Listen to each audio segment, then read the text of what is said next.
Good afternoon. We've all heard the struggles and the success stories of living with and overcoming dyslexia. My story is one in which I am not alone. Many people have been diagnosed, from Albert Einstein to Richard Branson to Steven Spielberg. My story talks about how my gift of dyslexia has given me the lens in which to see my world in colors, shapes, and symbols. Invent a strategy and apply that to marketing, branding, and design, and create 2 successful brand packaging companies over my 25-year career. Now, if you don't know me by name, I'm confident that you may know me by some of these brands, because these brands very often are a part of your life, and they come home to live with you in the most intimate rooms in your homes. That can be your bedrooms, your bathrooms, and your kitchens. So my firm does the package design for these brands. And what's that? Everything from the colors, the shapes, the symbols and the logos, and the names and the words. We call this wayfinding. Very often when our clients come into New York City, there's a way that I direct them that I have discovered helps them navigate a city with over 8 million people in it. And the way that I do that is that I recommend that they hop a yellow cab, they look for the Empire State Building. If they see the red star, I always tell them you've gone too far, because our firm's at 35th and 7th. Now, you may have noticed there was a particular sequence of cognition in which I wayfound them into the office. And that's because I want them to see colors first, shapes second, symbols third, because I know words are always last. So this is what I call a shorthand to getting anywhere and everywhere. It applies to people, places, and things. Dyslexia is often thought to be where people actually see the words of the alphabet backwards, and therefore it makes it really hard for them to read and write. But when I was a young girl in school in the 1960s in public school, I was diagnosed with dyslexia, and it was very confusing because I could always read very well. I was even a better writer. But where my dyslexia hit me was in my auditory processing, and that's because I hear differently than most. So at times, I can miss the syllables of a word, or I can miss certain sounds. You can imagine when I was in grade school in a spelling bee, how embarrassing that would be when a teacher would ask me to spell a word. Now, the teachers would often think that I was cheating, because in order to answer, I would literally look up into my visual mind, and that's because I decode words that I hear into visual symbols. So when I see something visually, I have to decode it back into a word, and that takes me a lot of time. And sometimes when I say that word, it can be without the syllables because I hear differently. Now you can imagine being a kid in school, how I was teased and taunted terribly.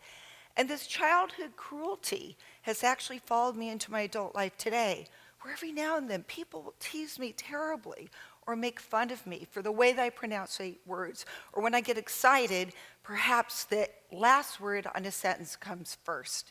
My friends and family lovingly refer to it as Terri talk, but I want you to know that this childhood cruelty that has followed me around has given me the thick skin and the confidence to persist and excel in the branding world today. Then, early on in my career, somewhere about my 30s, I read a book called Sing with the Mind's Eye, written by a very well-known MD, and it changed my life. I felt as though that this book was actually written for me. For the first time, it explained to me why I feel colors, why I see shapes and symbols before words, and I realized I was not alone. I took their findings, I supplemented my own to their findings, and from that, I created a well-documented methodology to supermarket seduction, which we call the shelf sight sequence. This is a proven process that's been responsible for launching hundreds of brand restages and new products. This scientific knowledge actually allows us to assign ownable, memorable colors, shapes, symbols, and words in the same order that the mind is literally trained to retain visual information. It's true, a sequence of cognition always exists in everything we see and do. So, again, we call this wayfinding. Let's go shopping together and see how we all wayfind our brands. When we walk into a retail environment, the music is there to lull us into a subconscious zone state of mind. The first thing that we will see is the flowers and the produce, so we will assume everything in the supermarket is extremely fresh. Supermarket seduction dictates that we walk all the way back to the end of the retail environment to get our most frequently purchased item, which is usually a carton of milk. As we meander in the aisles, we are searching for the cash register. We just want to get out. But what's happened to us is that we have fallen into sensory overload.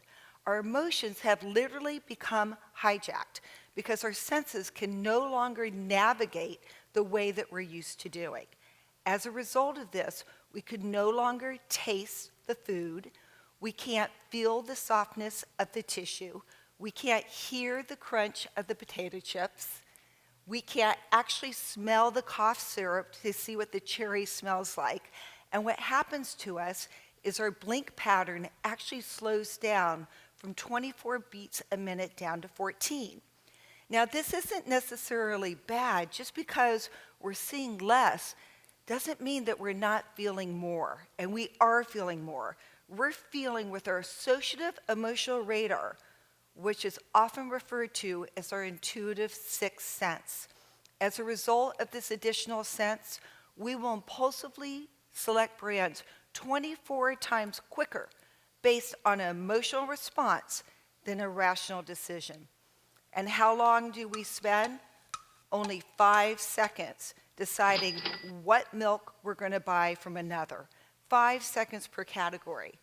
And that's why when we run into the grocery store to get something, very often we walk out with about $25 worth of product because our emotions are being hijacked while shopping. Let's look at this again. So when shopping, color is always first. I'm looking for the purple allergy medicine, the red and white soup, the black and copper batteries. Shape is 2. I'm looking for the blue chocolate chip cookies with the red triangle on it. I'm looking for the dandruff medicine. I know it has some squiggles on it and a red cap. Symbols are 3rd. I love to recycle. Cherry is my favorite flavor. I'm going to buy the Band-Aids with the medical seal on it. And words are always last when shopping. So a sequence of cognition exists when looking for everyday household brands. I think this demonstrates it well. No, you're not having a dyslexic moment. This is where the colors, the shapes, and the symbols are all the same, but only the letter forms have changed. But you instantaneously know what these brands are. And that's what we call visual vocabulary. That's a shorthand to decision making. Now, the sequence of cognition exists to a lot more than just shopping for everyday brands.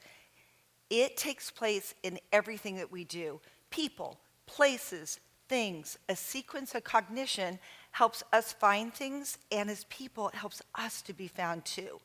So if you were looking for me, I would suggest that you look for me probably wearing something green. I always wear something green. Today I have on a green scarf. That is my signature color. So if you have a favorite color, I recommend that you always wear it because people can find you by that color. Shape is number 2. If you happen to be in a room and you're standing like this and your smile is downturned, that's not a very good stance shape in what should be seen and felt and understood. This is a good stance shape. It's like this, and it's ready to shake somebody's hand, and it's also an upturned smile. So if you want to be seen quickly, wear a signature color. Have a really good shape. Symbols are third. Are you a Mets fan or a Yankees fan? What is it that you're telegraphing? I usually have an iPhone on me. It lets people know that I'm a Mac person. I have a creative bent to me. And guess what? It can even start a conversation. Now that you've been seen and felt and understood, you can attract people with like-minded values by your colors, your shapes, your symbols. And now you can start to have a conversation. And when you do, I highly recommend that you make it authentic and memorable. As I got ready to do this TED Talk a few months ago, I really wanted to come out for a long time now about me being dyslexic. But my business coach advised against it because she felt it could cast negativity on my firm, or my clients maybe wouldn't feel as confident. But then I realized I have been programmed since birth to see in colors, shapes, and symbols. And that is truly my success, and my clients' success to their brands is my dyslexia. So today, finally, I'm ready to say, hi, I'm Terri, and I'm proud to say that I am dyslexic. Thank you.